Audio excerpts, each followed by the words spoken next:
Sedihnya kita Pak, Bu, hanya gara-gara logo halal itu diganti jadi logo ada wayangnya, itu standar halal food Asia itu Indonesia tidak dipakai lagi. Coba, hanya mengganti itu Indonesia sudah dikhawatirkan baik barang yang masuk dan keluar itu mereka sangat sensitif dengan logo MUI, logo halal MUI itu. Itu yang langsung bicara, saya dengar mereka yang punya sertifikat halal di Malaysia. Berarti ya kan repot juga mau membongkar logo, ada apa? On missionnya di mana? A'udzubillahi minasyaitonir rajim. Bismillahirrahmanirrahim. Assalamualaikum warahmatullahi wabarakatuh. Apa kabar ayahanda ibunda sekalian? Sehat? Masya Allah, barakallah. Alhamdulillah, alhamdulillahilladzi huwal awwal wal akhir wal zahir wal batin. Walhamdulillahilladzi hadana lihada wa ma kunna linahtadiya laula an hadana Allah. Asyhadu an la ilaha illallah wa asyhadu anna Muhammadar Rasulullah sallallahu alaihi wasallam. Ikhwatal iman rahimakumullah, kita menghadirkan semangat untuk menghiasi diri kita ini dengan berbagai kebaikan. Wala budda minna an natahalla biha, dan perhiasan yang terindah itu adalah iman wal Islam, asyukr, as-sabar, al-qana'atu wat ta'ah. Kemudian, dan hendaklah kita membersihkan jiwa kita ini, wa natakhalla biha, utama sekali hendaklah kita bersihkan dari sifat-sifat sombong, ingkar, kemudian juga ujub, wal'iyadzu billah, at-takabbur, ar-riya, dan begitu juga penyakit-penyakit hati yang lainnya. Setiap kali kita datang ke sini, maka kita usahakan kita adalah orang-orang yang terpilih, memanfaatkan waktu, begitu juga menghabiskan sisa umur ini terutama talabul ilm, sehingga keberkahan ini sesungguhnya terasa ketika kita berada di umur, di kesempatan yang sesungguhnya ini adalah sangat mahal di zaman ini. Kemudian ikhwah fillah, melihat kondisi dan keadaan, saya memilihkan tema kita di maghrib menjelang isya ini tentang cemburu terhadap agama, yaitu ghiratum fil Islam. Ghirah ini beberapa makalah yang ingin saya sajikan adalah minha fawaid, ada manfaat-manfaat. Sebelum berbicara tentang faedahnya, ghirah ini adalah rasa cemburu, ya. Dan secara istilah ghirah ini adalah orang-orang yang masih memiliki rasa kepedulian, perhatian terhadap agama, apalagi di saat-saat agama kita ini dihina, ya. Dan ini menjadi catatan kepada kita, dan bukti yang kita lihat hari ini, begitu banyaknya orang-orang nyeleneh, dan mereka ini seolah dibiarkan. Bahkan mereka dengan sewenang-wenang semudahnya menghina Allah, menghina Rasul, menghina malaikat, ya. Padahal ini semua adalah rukun iman. Dan sebenarnya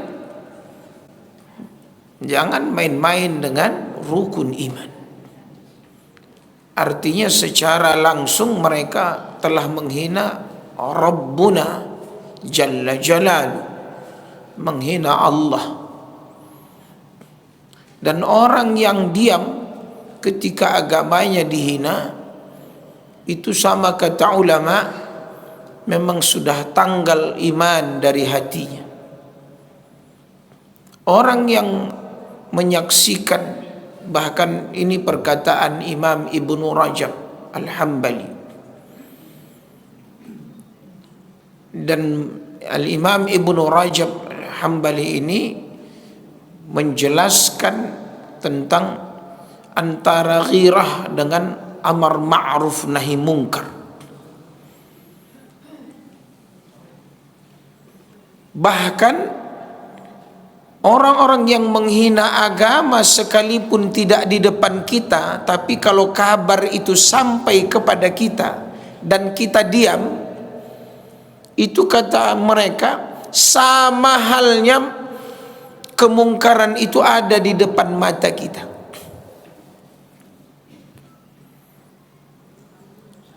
Dan itu dibuktikan Anda protes atau tidak. Artinya di situ Anda ridho kejadian itu atau Anda menolak, mengingkarinya.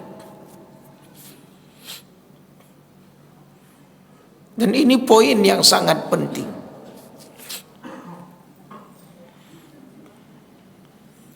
Sebahagian ulama mengatakan adalah semangat yang menggelora dalam jiwa seseorang. Jadi amaliyah terutama ibadah kita ini, sebenarnya setiap kita kali salat, puasa sunnah, sedekah, itu ibarat membangun ruhiyah, syaja'ah, keberanian, kecerdasan. Sesungguhnya kita sedang menguatkan semangat-semangat kita. Jadi ibadah kita ini bukan hanya sekedar ruku, sujud, berdiri. Nah, ya khalis.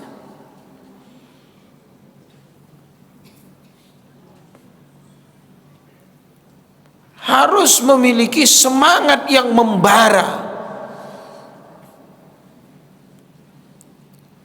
Maka kata ulama bahwa ada al-ihtimam bidini,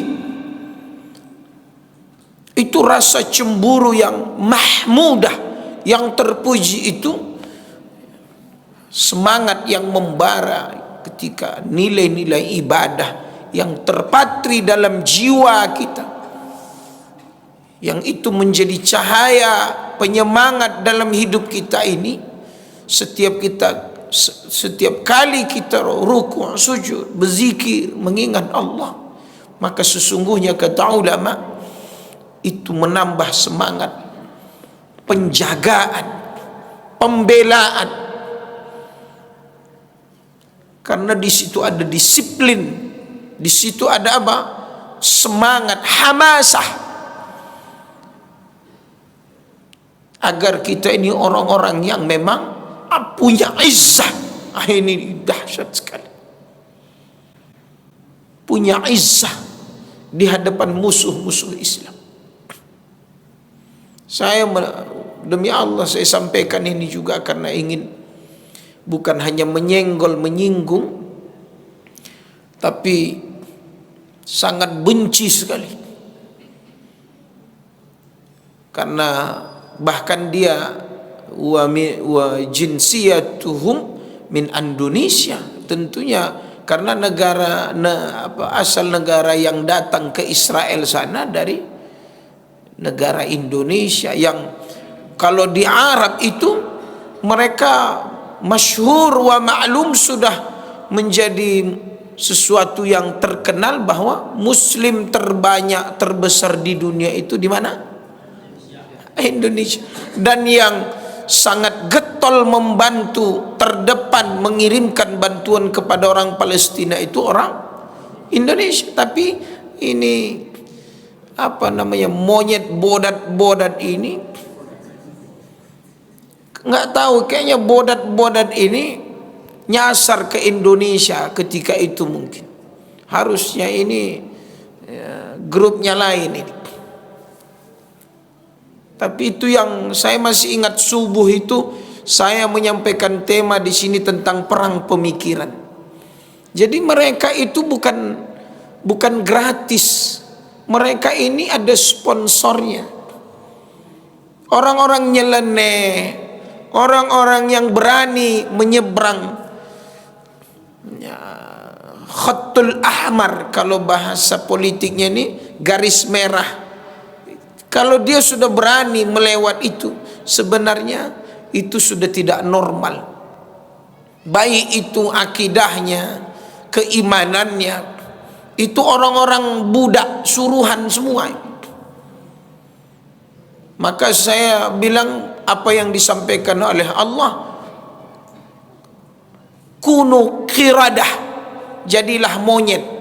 Maka mereka ini otaknya, dan mereka ketika bergabung dengan bapak-bapak monyet, kumpulannya monyet. Karena Allah yang menyebut orang-orang Yahudi itu kunu qiradah, jadilah monyet, bodat. Kemudian ya akhul Islam, fawaid al-ghirah fil Islam, innal ghirah fil Islam ta'udu 'ala al-'abdi bil khairi wan naf'. Jadi itu menandakan ada potensi-potensi kebaikan yang ada pada diri kita ya akhul Islam. Jadi ketika Allah menciptakan manusia ini, laqad khalaqnal insana fi ahsani taqwim, tentu di situ ada potensi kebaikan. Ta'udu 'ala al-'abdi bil khairi wan nafa'. Di situ ada manfaat. Itulah manfaat dari ghirah. Tadullu al-ghirah 'ala quwwati imanil 'abdi billah. Dan di situ ditunjukkan betul, dinampakkan kepada umat itu bahwa quwwatul iman, kekuatan iman ya akhul Islam. Karena tak mungkin dia marah karena Allah, tentunya tak mungkin terbangun rasa sensitif beragama ini ketika dihina, akan muncul seketika. Itu karena kuat, quwwatul iman. Maka Bapak Ibu, ayahanda ibunda, yang dirobohkan dari anak-anak kita hari ini itu dia. Tidak ada lagi rasa takut, taat kepada Allah. Maka apapun yang terjadi terhadap agama ini, anak-anak muda kita itu say hello aja, ini lewat saja. Ya, itu yang akan terjadi ke depan. Terus siapa yang mau mengambil bagian ini?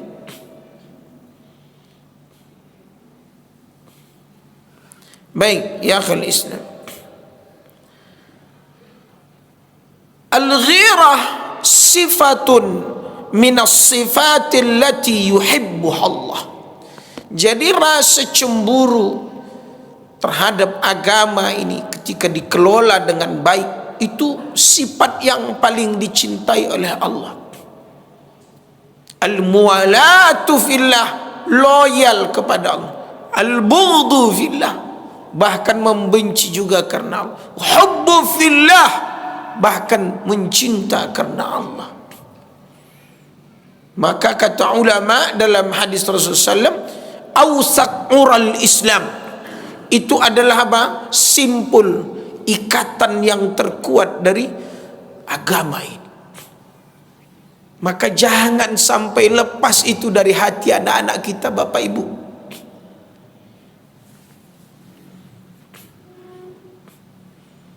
Jangan sampai lepas.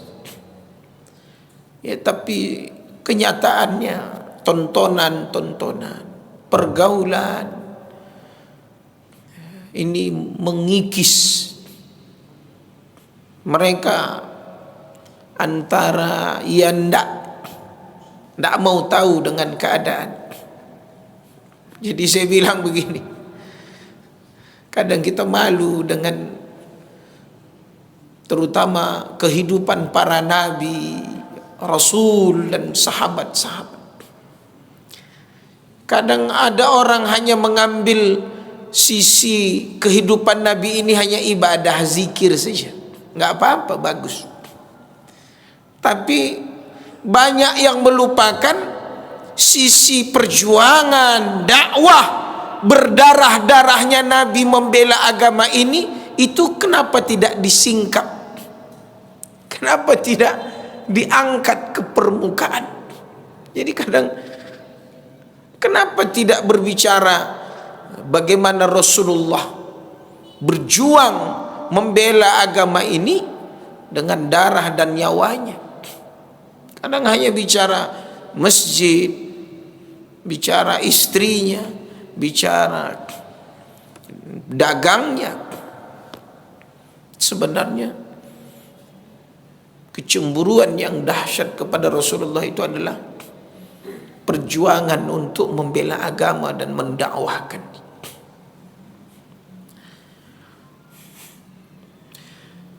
Tuhmi al-ghirah al-qalb wal jawarih min al-wuqu' fil ma'asi wal fawahish. Ghirah ini juga menjaga himayah, baik itu panca indera al-jawarih, anggota tubuh kita ini, apalagi hati kita ini, agar terhindar dari kemaksiatan, ya, luku' fil ma'asi wal fawahish, apalagi hal-hal yang keji, hal-hal yang menjijikkan, fahisyah.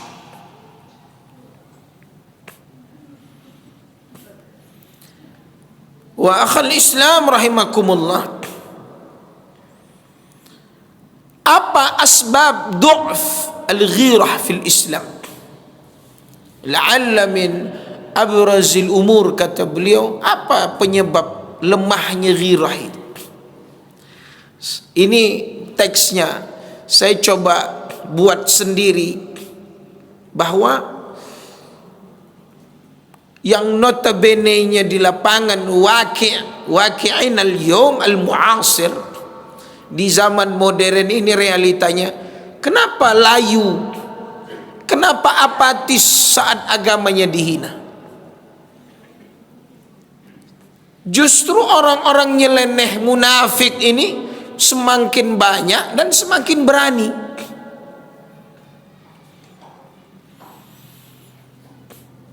Ini mohon maaf karena saya coba analisa, saya tulis sendiri. Dan anehnya kita ini menunjukkan keislaman, komitmen terhadap agama ini pas mau pemilu saja. Mohon maaf, tanda kutip ini. Setiap kali datang pemilu, setiap kali agama dimunculkan, saling baiklah, pengasih penyayangnya, dapatlah sifat-sifat asmaul husna, dermawan, perhatian. Bahkan menjelang pemilu zero kasus. Densus tak ada kerja, polisi tak, seolah Indonesia ini damai, mantap. Ini mohon maaf ya, saya melihat, dan janji-janji pemimpin yang ingin dimenangkan ini mudah nyampe ke langit. Keren-keren itu semuanya, move on semua itu. Apa apa namanya? Itu bahasa-bahasa Korea tuh muncul, saya tengok macam udah bintang film, akan datang segera, akan tayang. Khawatir jadi gentayangan. Jadi mereka memperlihatkan wa yuzhir, bahwa mereka seolah-olah mutadayyin, seolah-olah memang agamis itu di saat ingin dipilih. Tapi begitu sudah dapat jabatan, khalas ya, khalas. Ruh habis, tinggal. Coba. Ini muskilah, ini masalah.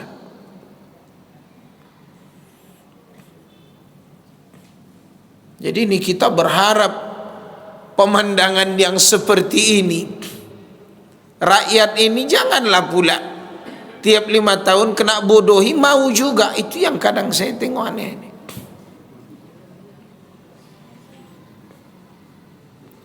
Kemudian zaman di mana para aktivis, anak-anak muda,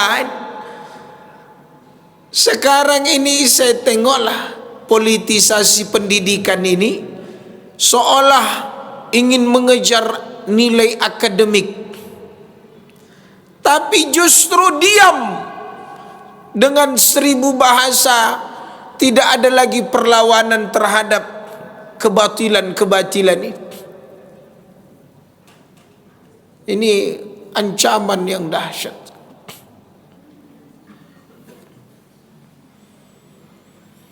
Kemudian ya akhul Islam, apa penyebab du'ful ghirah ini? Karena standar hidup ini tidak lagi kata-kata iman, takwa, enggak. Tapi apa? Lebih kepada gaya saja. Enggak ada lagi standar halal haram. Itu yang kapan saya menyampaikan tema, saya baru pulang dari Malaysia, saya bilang, jadi sedihnya kita Pak, Bu, hanya gara-gara logo halal itu diganti jadi logo ada wayangnya, itu apa namanya, standar halal food Asia itu Indonesia tidak dipakai lagi. Coba, hanya mengganti itu, Indonesia sudah dikhawatirkan baik barang yang masuk dan keluar itu mereka sangat sensitif dengan logo MUI, logo halal MUI itu. Itu yang langsung bicara, saya dengar mereka yang punya sertifikat halal di Malaysia. Berarti ya kan repot juga mau membongkar logo, ada apa, on missionnya di mana. Bahkan ada anak SD yang gara-gara minum apa, ale-ale minum apa itu yang cuci darah, gagal ginjal, dan itu pengakuan orang tuanya. Jadi ternyata di negara-negara maju, logo label halal MUI yang kita itu dulu ditakuti. Tapi setelah diintervensi, fungsi-fungsinya dihilangkan. Jadi standar halal haram itu dicabut. Berarti itu kan sebenarnya kalau saya bahasakan, sebenarnya itu perang agama. Artinya kita tidak ada lagi standar halal haramnya. Coba, ngeri sekali. Id'af, pelemahan. Dan di situ bahaya sekali. Kemudian contoh dari pola pikir. Ini saya bukalah sedikit ketika kita di tataran pimpinan pondok dan lain sebagainya, ketika meng-cross check, menginterview, kemudian men-screening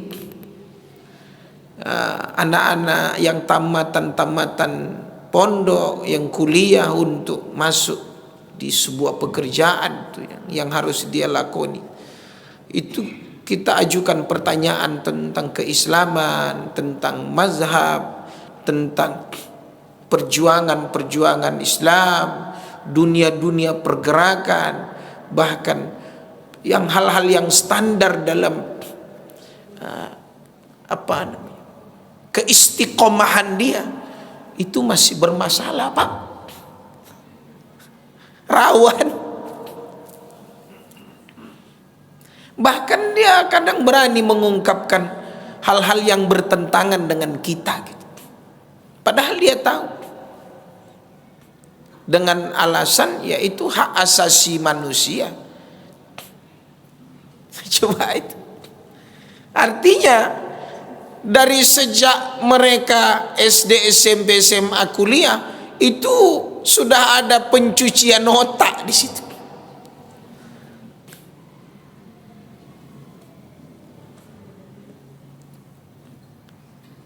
Itu luar biasa. Jadi pola pikir yang sudah sekuler, liberal, yang ke barat-barat, komunis, Syiah, belum yang aneh-aneh yang sekarang aliran si Mama Gupron, yang aliran-aliran itu, semua itu by design, by data itu. Mereka punya strategi, mereka punya perencanaan, mereka punya dana. Kita hanya konsumen saja, konsumtif. Habislah.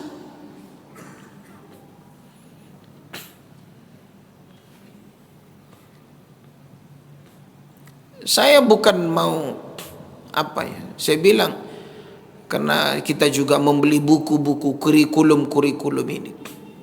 Jadi salah satu pengamat perjalanan kurikulum ini bilang, ya ini positifnya Ustadz, anak ini berkreasi, buat PowerPoint, debat, ya dia merdeka, dia bebas. Saya bilang, kurikulum Cambridge, kurikulum barat itu yang diadopsi dengan ya kebebasan ini, sebenarnya itu mengandung syarat dengan sekuler liberal.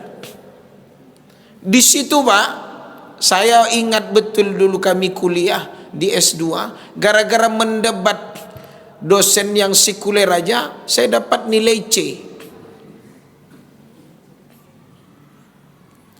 Sekarang tidak.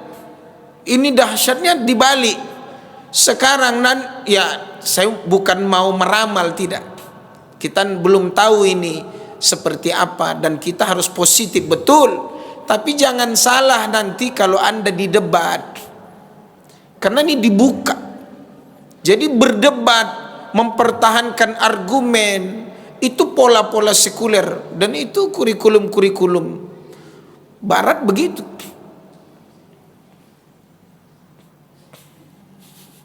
Dan standarnya bukan agama, standarnya logika. Mau dia ayah kayak mau guru, Anda harus siap berdebat dengan anak murid Anda, dengan anak rahim Anda. Nah ini kalau tidak lengkap ilmunya nanti dengan hadirnya teori-teori ini, dunia pendidikan kita ini ancaman bagi agama kita. Catat itu. Yang Anda punya uang bisa sekolah di swasta, alhamdulillah. Tapi berapa ribu anak-anak kita yang sekolah pulang merokok, pulang balap-balap, pulang lepas jilbab.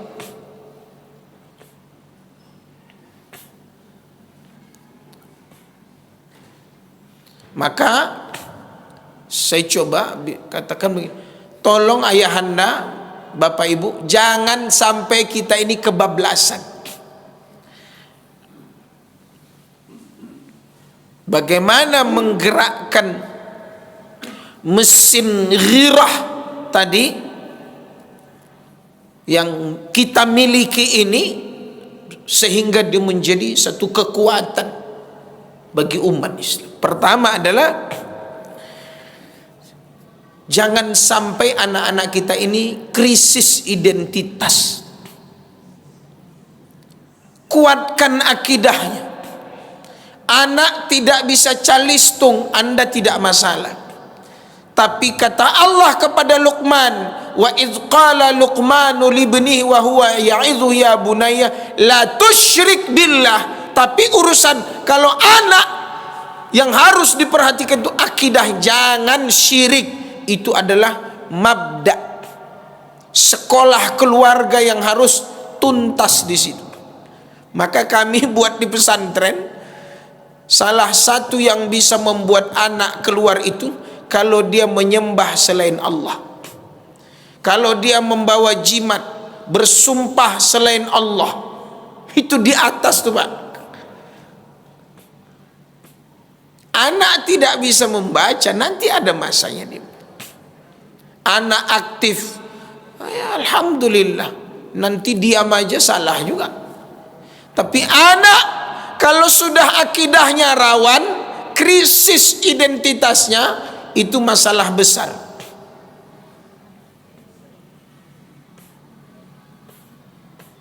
Coba saya tanya Bapak Ibu, kalau ada anak hari ini main gamenya yang membuatnya misal Kristen Barat, itu boleh nggak? Artinya dia memakai aplikasi dan game-game itu yang sebenarnya merusak dia, dan yang sesungguhnya yang membuat itu bukan umat Islam. Kena nggak akidahnya? Kena. Misal dia menonton yang tidak berjilbab, menyanyikan lagu-lagu yang sebenarnya itu melalaikan dia, sebenarnya udah kena akidahnya. Kenapa? Ghirahnya tidak ada. Itulah dia disebut ghirah mazmumah, ghirah yang disebut tercela itu. Kenapa? Condongnya dia, senangnya dia bukan produk agamanya, tapi produk agama lain. Sepele Pak. Dulu karena bioskop, dulu karena pakai layar tancap, segannya masih banyak. Sekarang bioskop itu di tangan anak kita, tinggal geser-geser. Makanya apa? Secara mental segan, malunya nggak ada, karena cuma geser aja dan orang nggak ngelihat.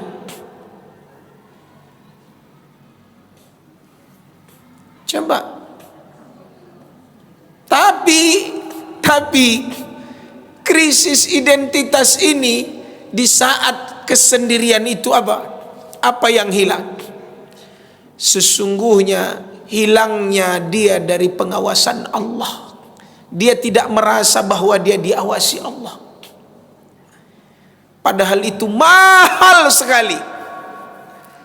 Makanya orang dulu mandi pun, sekalipun di kamar mandi pakai kain basahan dia. Sekalipun dia sendiri, sholatnya tetap baik.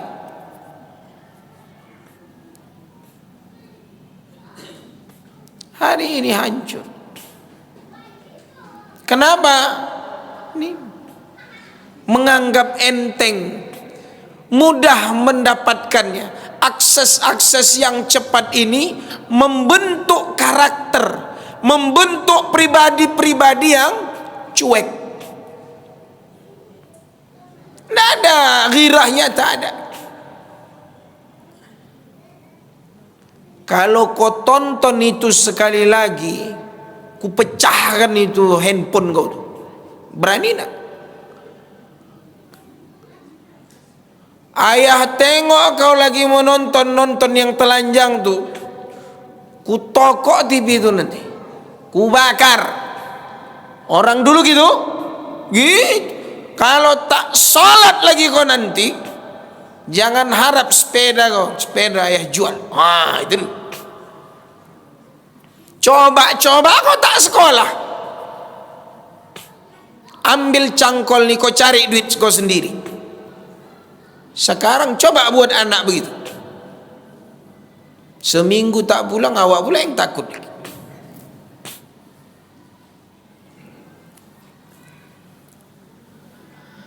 Udah panjang kakinya, ATM pun sama dia, rumahnya pun udah banyak, kawannya pun banyak, tinggal di chattingnya kawannya, selesai.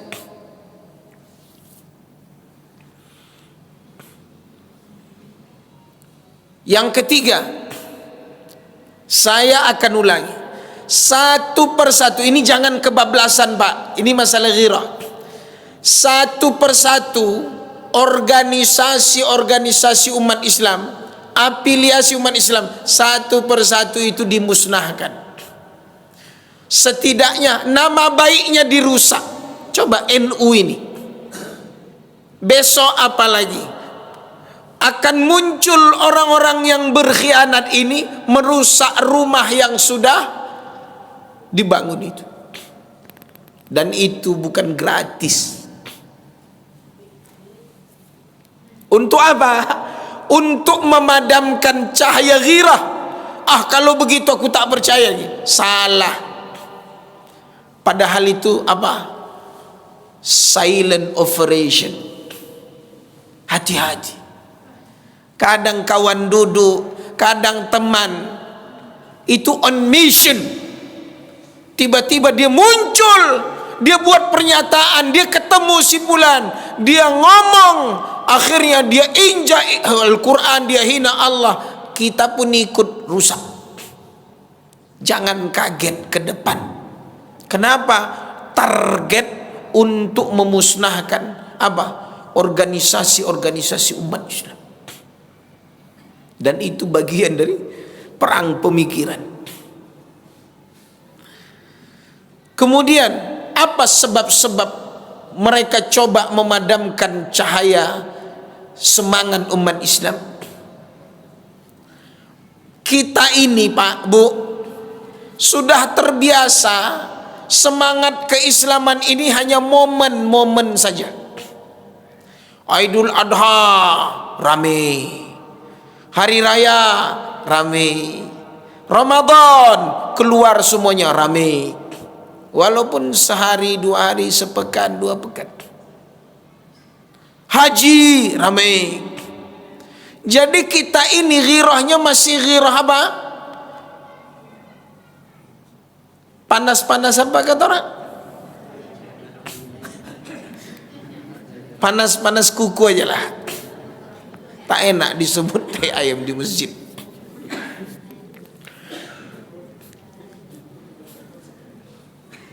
Ini hati-hati. Ghirah yang seperti ini tidak stabil. Dan biasanya apa? Banyak yang sempalan dan serampangan.